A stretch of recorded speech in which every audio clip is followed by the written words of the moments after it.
Olá pessoal, eu sou a Mariana e hoje nós vamos falar um pouco sobre a vida e obra de Carl Rogers, esse moço simpático que está aparecendo aqui agora.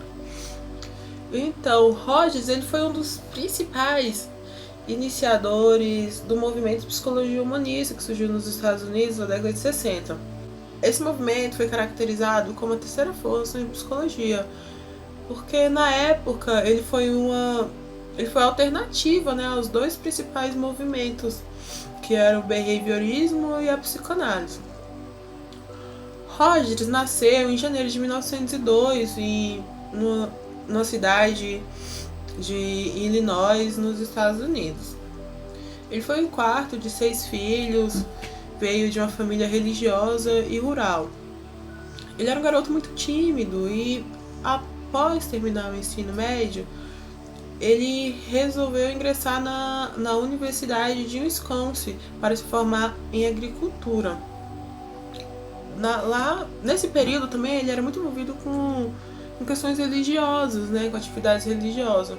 E mais tarde, 2 anos após ele ingressar na universidade, ele fez uma viagem para a China. Nessa viagem para a China, ele teve várias experiências psicológicas individuais, assim, que até então ele não tinha tido, pela vida que ele teve mesmo, né, dentro de uma família religiosa e com muito trabalho. E aí mudou tudo, assim, porque após essa viagem, ele abandonou a faculdade com o objetivo de se dedicar à psicologia clínica e educação. Anos depois, quando o Roger se forma, ele inicia seu trabalho com crianças em Rochester, Nova York, em um centro de educação infantil.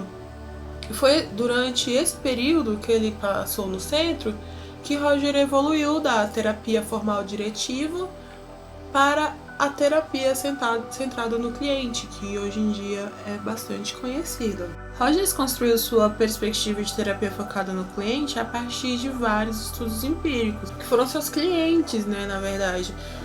E assim, pode parecer óbvio, mas não, porque, por exemplo, Freud, ele construiu a sua teoria a partir de 6 casos que ele teve. Então, Rogers, ele já tem essa questão mais da disciplina e do trabalho árduo, que ele traz desde lá da fazenda, quando ele morou com seus pais. Então, assim, ele construiu essa teoria, mas o objetivo real de Rogers não era ser um teórico, mas sim ajudar as pessoas. Rogers defendia a tendência formativa, que diz que todas as matérias orgânicas e inorgânicas tendem a evoluir da forma mais simples para a forma mais complexa. E também a tendência atualizante, que diz que todos os seres vivos tendem a evoluir rumo à conclusão ou à realização dos seus potenciais. Dentro de sua abordagem, Rogers defendia 3 selves. O self organísmico, que é como você é, o self percebido, que é como você se vê, e o self ideal, que é como você gostaria de ser. A autoatualização está ligado na harmonia entre organismo e self percebido. Dentro do processo terapêutico, Rogers defendia que se houver congruência do terapeuta e consideração positiva incondicional pelo seu cliente, o processo terapêutico ocorrerá de forma satisfatória. Iniciado o processo terapêutico, o cliente vai passar por alguns estágios de mudança. No primeiro estágio, normalmente, o cliente passa pouca informação sobre si, então ele acaba mostrando muita rigidez e resistência. A pessoa não reconhece os seus problemas. No segundo estágio, ele começa a falar sobre eventos externos, falando de outras pessoas, sabe? Tem uma menor rigidez, mas ainda não fala sobre problemas dele mesmo, é sempre sobre problemas pessoais externos. No terceiro estágio, ele começa a demonstrar sentimentos e emoções no tempo passado ou futuro de uma forma bem superficial. Ele ainda não consegue falar no presente. Negam responsabilidades individuais por maior parte das decisões. Em seguida, ele já começa a expressar sentimentos mais profundos, mas ainda não sentidos no momento. iniciam questionamentos sobre valores introjetados por outras pessoas e tem o início do envolvimento com o terapeuta. No estágio 5, é o início da expressão dos sentimentos no presente, mas sem uma adequada simbolização. Começa uma avaliação interna de sentimento e começa a tomar suas próprias decisões e responsabilidades.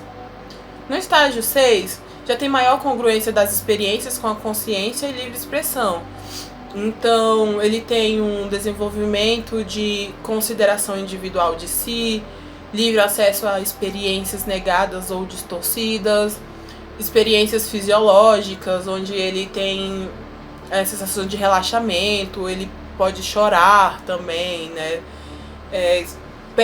Desaparece alguns sintomas físicos, tipo dor muscular, tensões, né? E no 7º e último estágio é onde a pessoa não precisa mais do encontro terapêutico. Ela já consegue generalizar as experiências da terapia para fora, na sua vida do cotidiano, em situações de estresse ou não também, né? Então, nesse momento, ele se torna a pessoa do amanhã. A pessoa do amanhã seria uma pessoa mais adaptável às situações adversas, mais aberta às próprias experiências. Ela vive plenamente o momento, sem preconceito, sem expectativa, e tem confiança e habilidade para experimentar relações harmoniosas com outras pessoas. Ela tem maior integração e completude, e tem confiança básica na natureza humana, ou seja, ela acredita nas pessoas. Eu vou falar um pouco sobre autismo segundo a visão de Rogers, porque Rogers tinha uma visão, posso dizer assim, diferenciada do assunto, né? Porque muitas pessoas enxergam o autismo com limitações impostas, com rotulações pré-feitas, e Rogers não. Como a terapia dele é focada no cliente, ele procurava enxergar com os olhos da pessoa, né? É como se ele estivesse vendo de dentro para fora da pessoa, aquilo que ela realmente é. A criança, ela se sente, eu posso dizer assim, incapaz de fazer aquilo que ela quer fazer, ou ela é obrigada a fazer coisas que ela não se sente à vontade, pode gerar uma ansiedade, uma irritação, exatamente por ter essa incongruência, né, do self percebido e o self orgânico. Programas de atendimento às crianças com autismo, eles trabalham tentando modificar os seus comportamentos, e então eles perdem, né, a verdadeira efetividade da terapia com isso, porque a criança, ela se sente acanhada, né, recatada, e isso não permite que o processo terapêutico tenha um avanço significativo. Quando o self percebido ele é distorcido, né, a forma que a pessoa se vê não está relacionada com a forma que ela realmente existe essa incongruência, tem uma certa dificuldade de alcançar o self ideal. De notar que no ambiente onde a criança ela percebe a aceitação completa por parte do terapeuta, ela não camufla seus sentimentos e as suas atitudes. E aí ela pode ser realmente quem ela é, né? Além da criança ter essa liberdade de ser quem ela isso gera dados importantes para o terapeuta para que a terapia seja efetiva. Então, de modo geral, nós podemos perceber que a teoria de Rogers é uma teoria positiva, onde o foco é o desenvolvimento do cliente, até que ele alcance o máximo do seu potencial, voltado para a similaridade e necessidades do paciente. O terapeuta ele tem um papel importante nessa transição. Com o acolhimento correto, ele pode auxiliar o seu cliente a chegar à independência terapêutica, né? Aceitando o cliente como ele é, sem julgamentos e aceitação incondicional. Mantendo sempre a empatia, percebendo corretamente os sentimentos do paciente. Isso é importante para, caso haja, o paciente consiga superar as discrepâncias entre o organismo e o self-percebido, aceitando se chegar a ser a pessoa da manhã. No contexto das crianças com autismo, a psicoterapia é fundamental, pois, havendo acolhimento satisfatório, a criança conseguirá alcançar autonomia liberdade e responsabilidade. Então, foi muito bom compartilhar esse momento com vocês e até mais.